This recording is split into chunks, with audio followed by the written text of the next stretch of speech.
আসসালামু আলাইকুম রহমতুল্লাহ। বন্ধুরা, আশা করি সবাই ভালো আছেন। আপনাদের মাঝে আবারও উপস্থিত হলাম গাড়ির আরেকটি সমস্যা নিয়ে। যখনই গাড়ির যে কোনো সমস্যা পায় তো সেগুলো আপনাদের সামনে তুলে ধরি, এজন্য যাতে আপনারা এই সমস্যাগুলো দেখে আপনারা নিজেরা ব্যবস্থা নিতে পারেন এবং সতর্ক হতে পারেন। তো আজকে আমার গাড়ির একটা সমস্যা অনেক দিন ধরে হচ্ছিল এবং অনেক ধরনের কাজ করানো হয়েছে এই সমস্যাটা সমাধানের জন্য, কিন্তু কাজ হয়নি। ভালো থাকে মাঝে মধ্যে, আবার দেখা যায় সেই সমস্যাটা দেখা দেয়।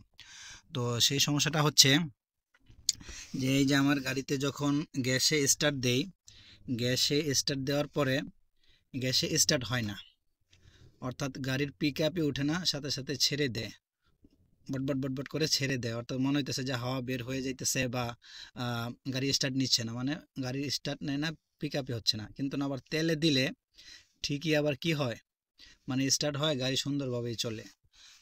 তো এই সমস্যার জন্য দেখা যায় গাড়ির গ্যাস কিট সার্ভিসিং করাইছি আপনার।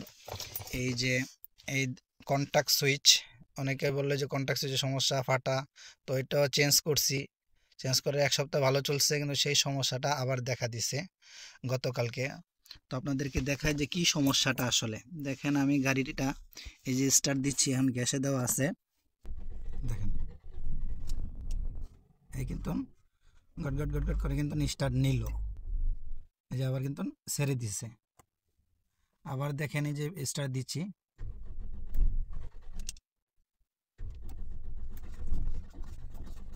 দেখছেন পিক আপ নেয় না, ছেড়ে দেয়। একটু স্টার্ট যাওয়া নিয়েছিল, কিন্তু আবার কিন্তু কি ছেড়ে দিচ্ছে, ইয়া হয় না। আর লাস্ট আপনাদেরকে আবার দেখাচ্ছি সমস্যাটা, এই যে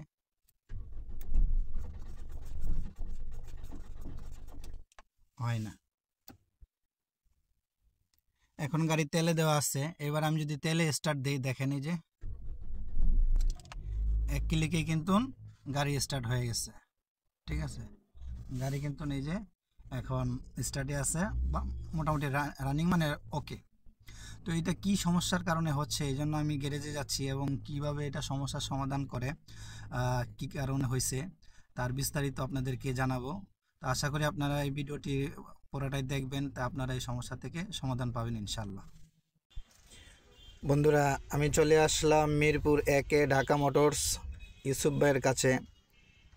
তিনি সিএনজি এবং এলপিজির কাজ ভালোভাবে করেন, দক্ষতার সহিত করেন, এবং উনি এখানের নাম করা।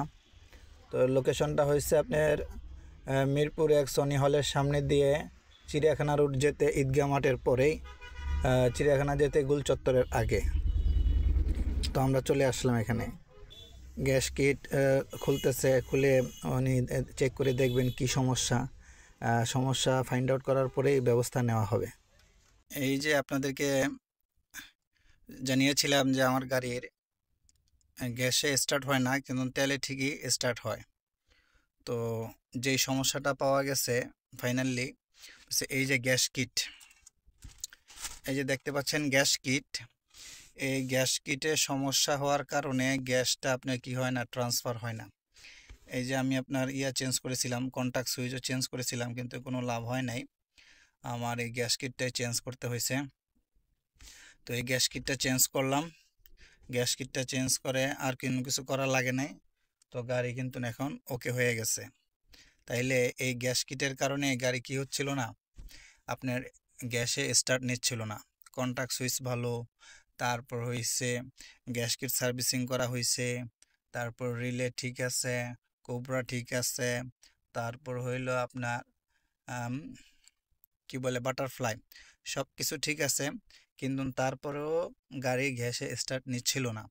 এটার মূল সমস্যাটা পাওয়া গেল কি, আপনার এই গ্যাস কিট সমস্যা।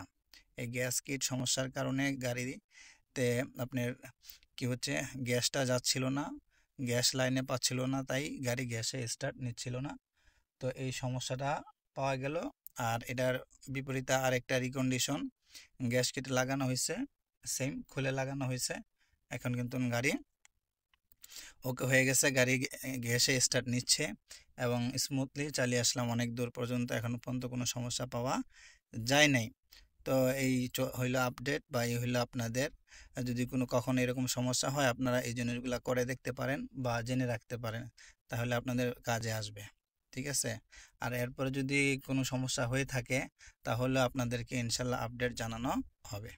তো আপনারা সবাই ভালো থাকুন, সুস্থ থাকুন, দেখে শুনে নিরাপদে গাড়ি চালান। আপনি নিজে নিরাপদ থাকুন, অন্যকে নিরাপদ রাখুন। দেখা হবে অন্য কোনো পর্বে, অন্য কোনো ভিডিও নিয়ে। আল্লাহ হাফেজ।